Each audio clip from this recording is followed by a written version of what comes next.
What's going on, my Trailblazing Nation? The ShootingStar Sheriff is here.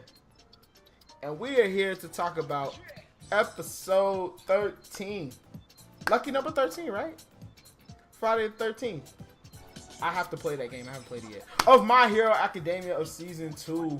And I am here with the host, with the most, the best well-kept secret on the YouTubes. I'm with Taylor Made Otaku. Say what's good. What's up, guys? What's going on? It's good to be here. It's good. You know, I recorded the phone conversation too, so like I have like over an hour of just like banter. Anyway, this was What? Yeah, this was the best comeback. I got you real good this time. Oh my god. Oh man, and no one will ever hear it. So, without further ado, if you guys are hyped for us to be talking about another episode of My Hero Academia, go ahead and smash that like button because it does keep me motivated to keep providing you with the Hero Academia goodness or My Hero Academy dub, sub, translations. You know how that works. But, cuz, you ready to jump into this episode?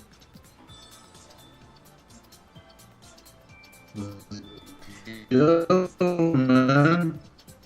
Alright, as long as you good. So basically, this is gonna be. Are you good? You ready? I'm fine. I'm fine. Go ahead. You do what you do best, dog. You do what you do best. I got this. So anyway, we're gonna jump into this episode. Well, everything pretty much takes off from the last one. It's been a few days since the sports festival has ended. And everyone's just kind of gotten back to their daily routines of things. And class starts up yet again. And Aizawa comes in, no longer has bandages on. He's no longer a mummy, because he's been a mummy for half this season. And he's like, yeah, recovery girl healed me up, so it's actually time for you guys to do something. And they're all worried, like it's a pop quiz or something. He's like, no, today you got to choose your hero names. And they're like, and he was like, oh, everybody's like, oh shit, we doing something fun. And then Midnight comes in. Oh, God, Midnight. Midnight comes in. Hey. Midnight. Girl. Midnight. Ooh, girl. It's a grown man superhero right there. That's a grown Boy, superhero.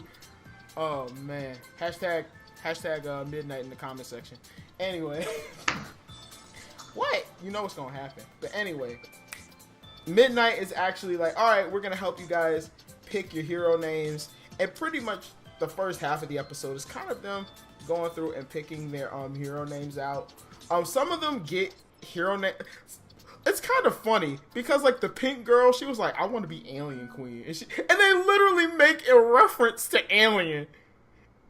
She's like, you can't be those. She was like, your name can't be that. It's too creepy. And she literally gets bummed out. She's like, and then like, I thought it was a good name. What was your favorite name? What was your favorite hero name? It was Baze. Froppy? Yeah. I love that, like, as soon as she was like, cute as hell. What? As soon as she was like, Froppy, everybody, like, got super happy.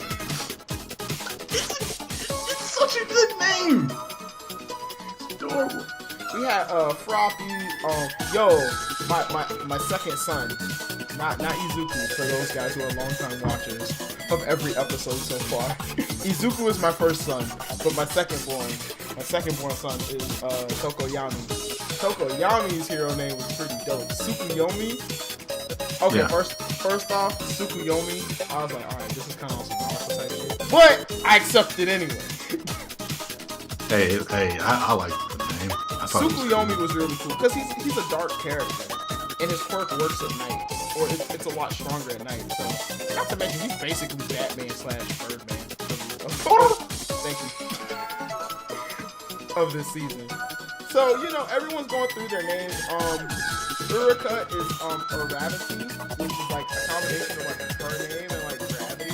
Yeah, that was really cool. I like how some of the names were like really clever. That one was nice too, though. There was some that were like really simple, like Tailman. I was like, yeah. Is that it? And then Ida, which we're gonna get into Ida in a second, but I kind of want to save it as kind of like a little discussion thing for the end. But everyone else is going through, and Deku, it's Deku's turn. Already spoiled it, but it's Izuku's turn, and Izuku does come to confirm that his hero name is actually going to be Deku. And everyone's like, are you okay with that? Because everybody's going to call you that. And he's like, yeah, it's fine. Because if you remember season 1, he was like, well, someone changed the meaning of it for me. So I want people to call me this now. He's like, my hero name is Deku. And I was like, oh shit. Even though he was low-key hitting on Ochako at the same time. Like, did you see that little moment there? Where he was like, "Well, someone changed the meaning of it for me," and Ochako was just like, "No one can see that. No one can see my face." But she was literally like, "Oh my god, I'm totally gonna get in them Deku pants."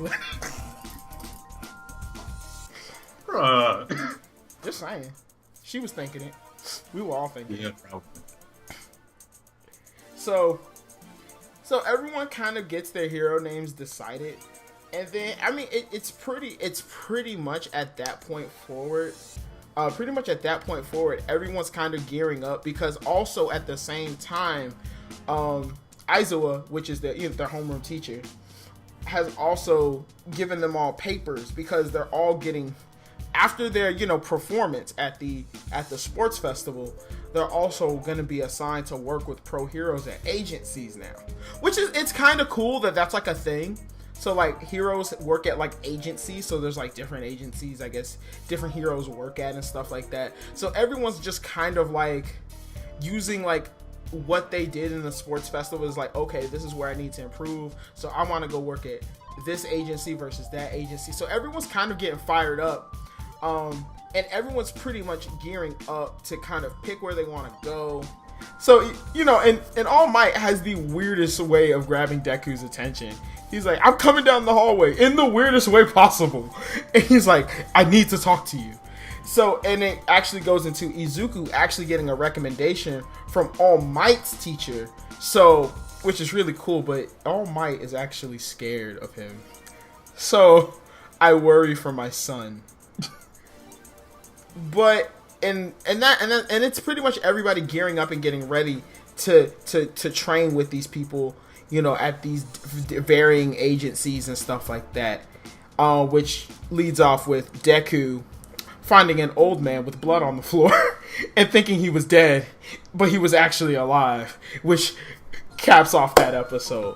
Now, the biggest thing I wanted to talk about for the last few minutes is Ida. The only reason I haven't talked about him in this review is because I actually wanted to talk about Ida a lot, because of the last episode and Ida's brother actually being critically injured, which now to this point in the episode where Ida's brother Tenya has said that he may not be able to run again.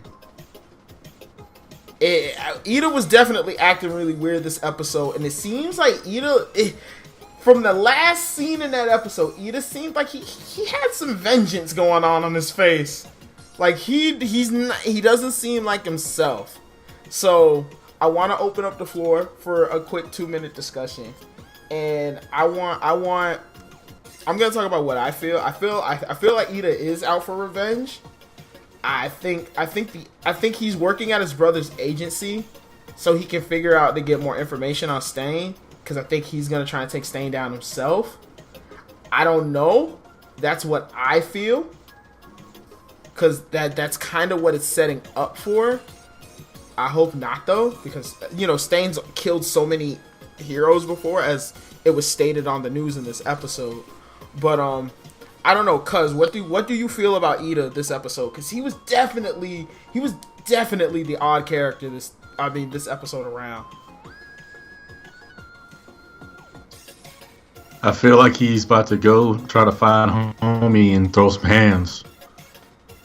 I don't really like that idea, because I know he gonna catch.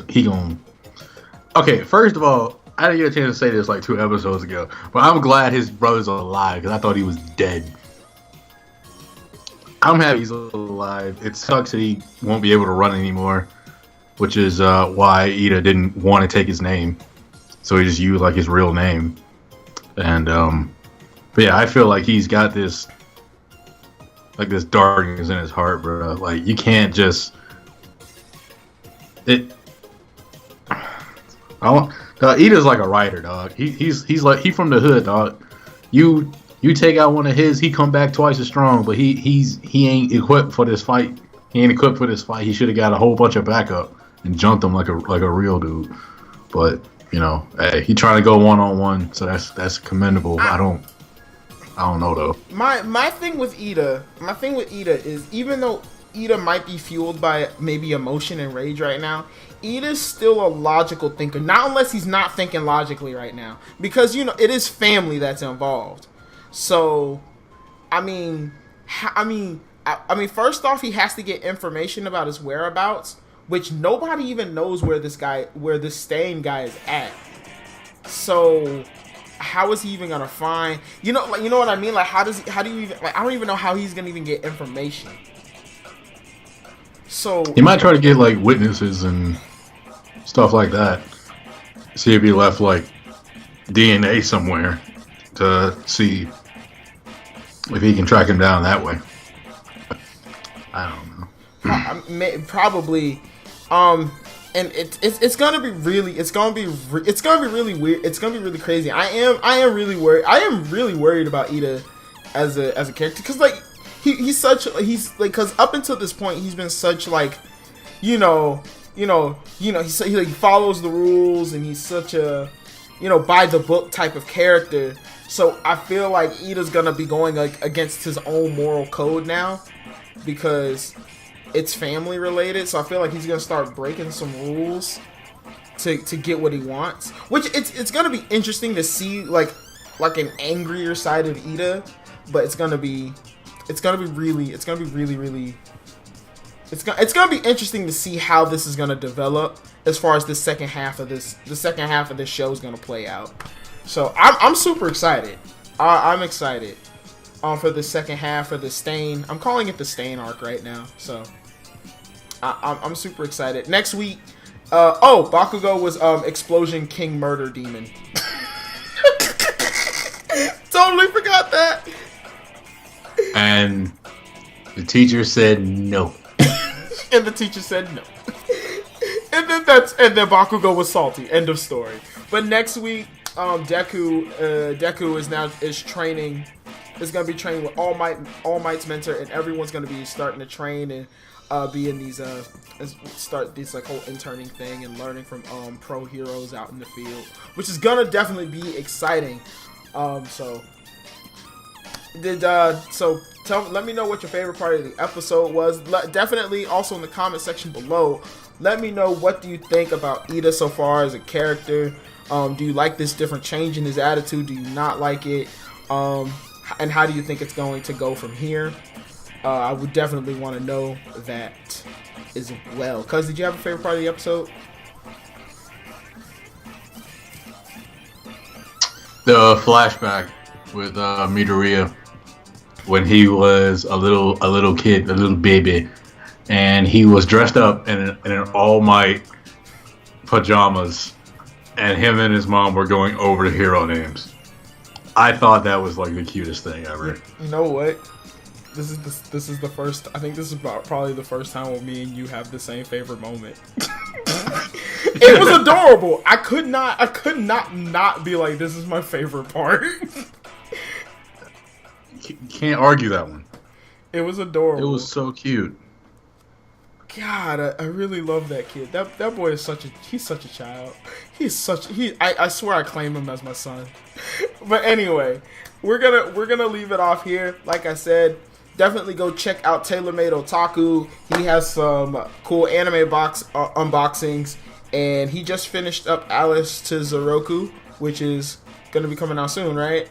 So he's going to be capping that off as well. So if you want to keep up with some other anime seasons and stuff as well. We also just recently did a hype train for everything that we are super excited for the season coming up. So go ahead and subscribe to that homie over there. Check out his stuff. He has really dope stuff over there as well.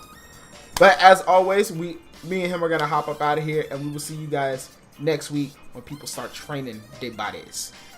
I am ShootingStar Sheriff, and me and Taylor are out of here. Peace, guys. Peace.